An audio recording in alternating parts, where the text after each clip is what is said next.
Hello everyone, today we'll be looking at REMS of the shoulder. REMS stands for Regional Examination of the Musculoskeletal System, and this document that I'm looking at here is a document produced by Arthritis Research UK, and I'll put a link to this document in the descriptions below.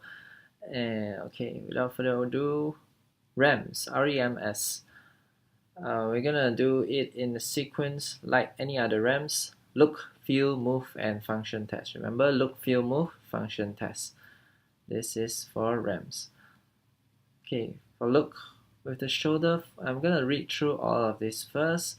You can follow me through the reading if you want, and then in the end I'm gonna summarize it in a way that hopefully is easier to remember, so that you can apply it during your physical examination. If you want to skip to it, I'll put the timeline in the description below as well. So let's start. Look, with the shoulder fully exposed, inspect the patient from the front, from the side, and from behind, checking for symmetry, posture, muscle wasting, and scars. Right, so you look at the patient from the front, the side, and the back, checking for symmetry, posture, muscle wasting, and scars. Feel. Assess the temperature over the front of the shoulder. Palpate the bony landmarks for tenderness, starting at the sternoclavicular joint, then the clavicle, acromioclavicular joint, acromion process, and around the scapula. Right. Okay, maybe it's easier for you to imagine if I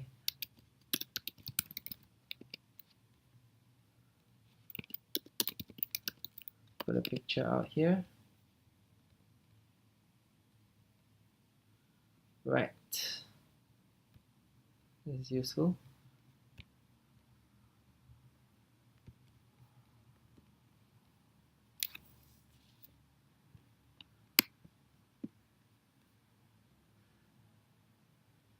So assess for temperature in the front of the shoulder first. This is the front, is the back.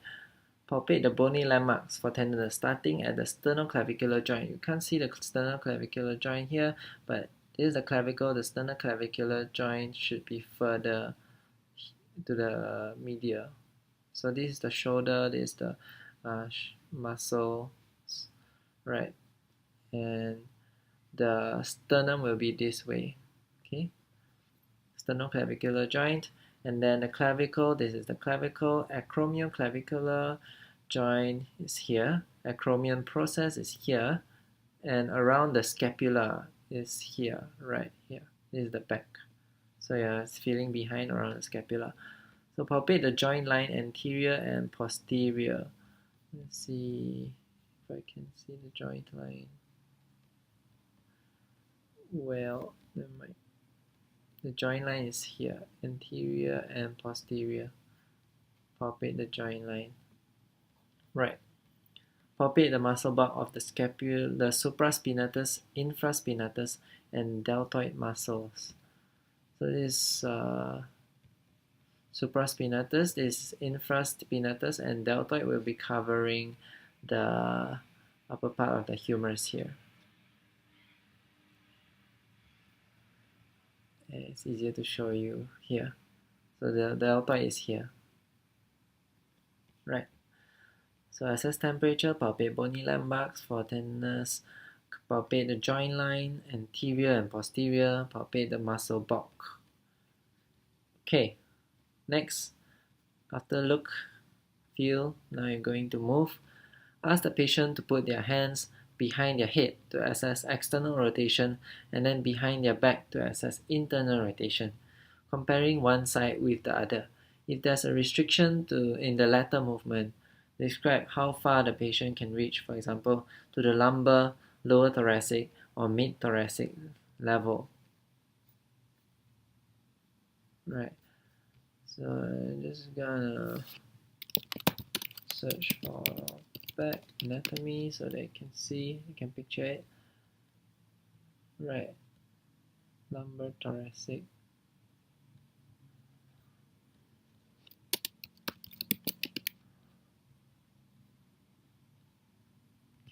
This one is good.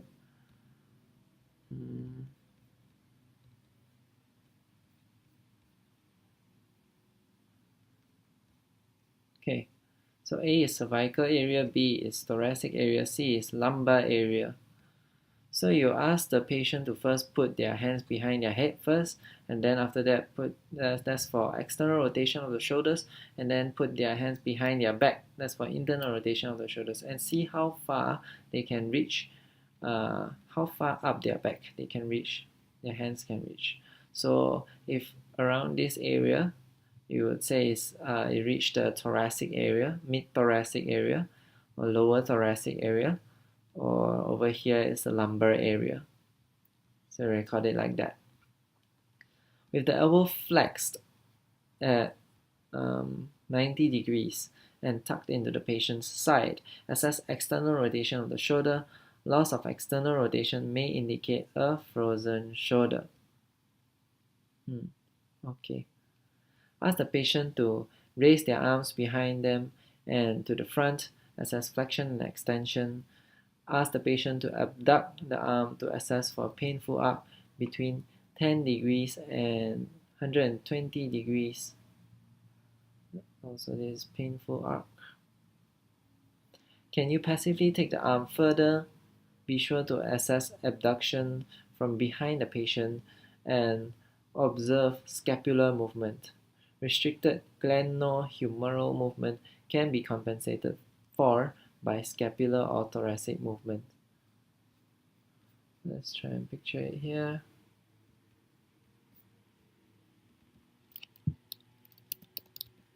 Painful arc.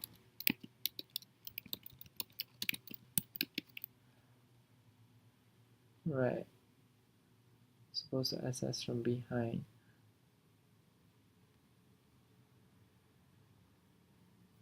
Supposed to be between 10 degrees and 120 degrees. So all this, I'm not sure why it doesn't tally.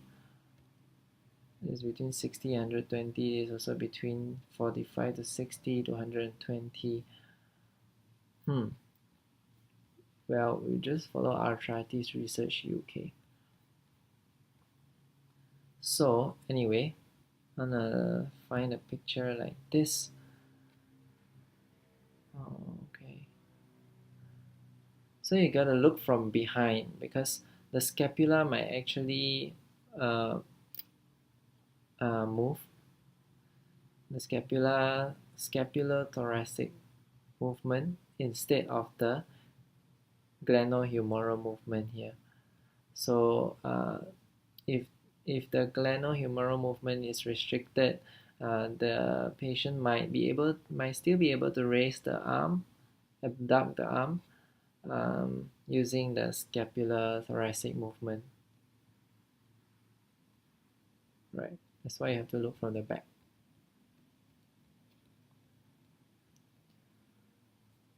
Okay, so just recap what move includes. Ask the patient put their hands behind their head and then put behind their back.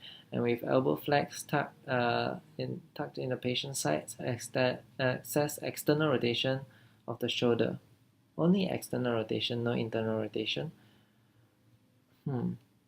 But might as well just do internal rotation while you're at it.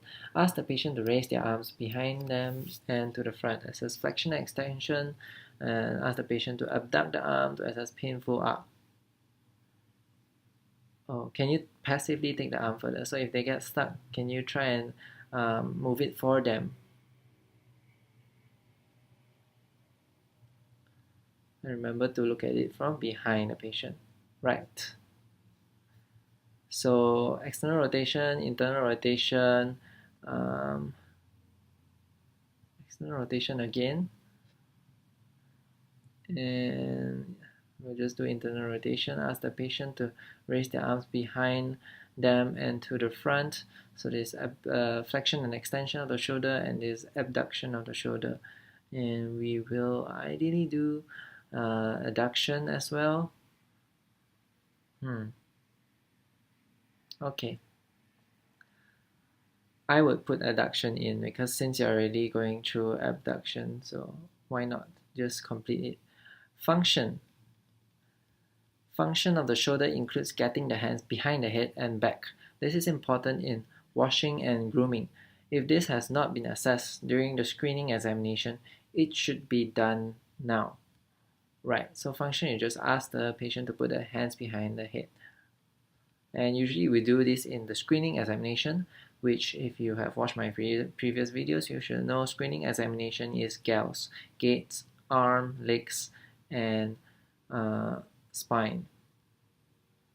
So if you haven't done this in gals, you should do this in REMS, in function of the shoulder. Okay, let's try and summarize. So examination of the shoulder, REMS, look, feel, move, function test. In look, you're gonna look from the front, look from the side, and look from behind. And feel, you're gonna assess the temperature in the front of the shoulder, then palpate for bony landmarks, and then palpate for the joint line, and palpate the muscle bulk. So supraspinatus, infraspinatus, and deltoid. Okay, move. You're gonna ask the patient to put their hands behind their head, then behind their back. That's for internal and external rotation, and then tuck with their elbows tucked 90 degrees. You're gonna ask them to put their tuck their hands, tuck their arms beside, with the elbow flexed at 90 degrees and tucked into the patient's side. Yeah, tuck their hands to the side, tuck their arms to the side. Assess external, I would assess internal rotation of the shoulder as well. And then flexion, extension of the shoulders, and abduction and adduction, abduction and adduction of the shoulders. So basically all movements of the shoulder. Okay. Behind the head, behind the back, internal external rotation when flexed 90 degrees, raise arms in front and behind,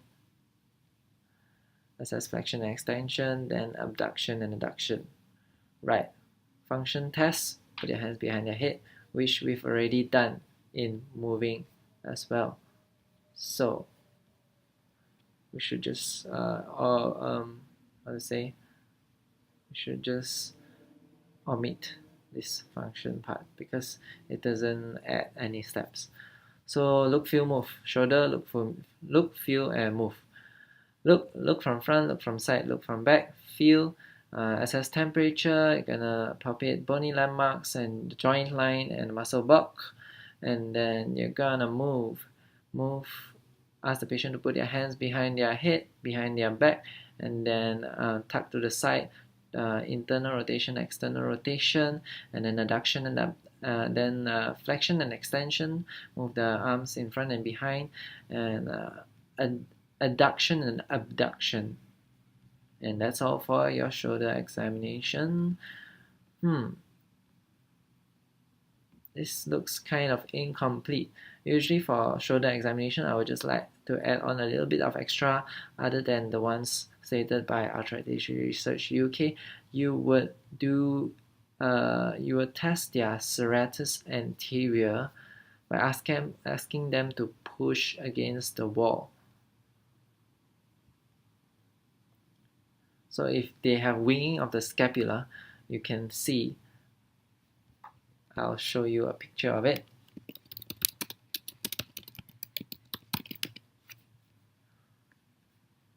Right, so you ask them to go against the wall and push the wall, and then if their serratus anterior is not functioning well, you'll see the winging of the scapula. It looks like this, right? So these are one of the tests that you can do. In the end, I'll just put it in functional test. It was me, right? I think that's all I have for you. Final summary: look, feel, move, function test. Look from the front, from the side, from the back, symmetry, posture, muscle wasting. Feel for temperature, bony landmarks, joint line, and muscle bulk. Move.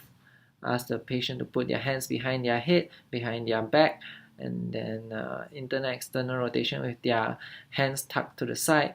Ask the patient to raise their arms to the front and to the back, assessing flexion and extension, and then finally abduct and adduct the arm, looking for painful arc. In function test, I would add in asking them to push against the wall to look for swinging of the scapula.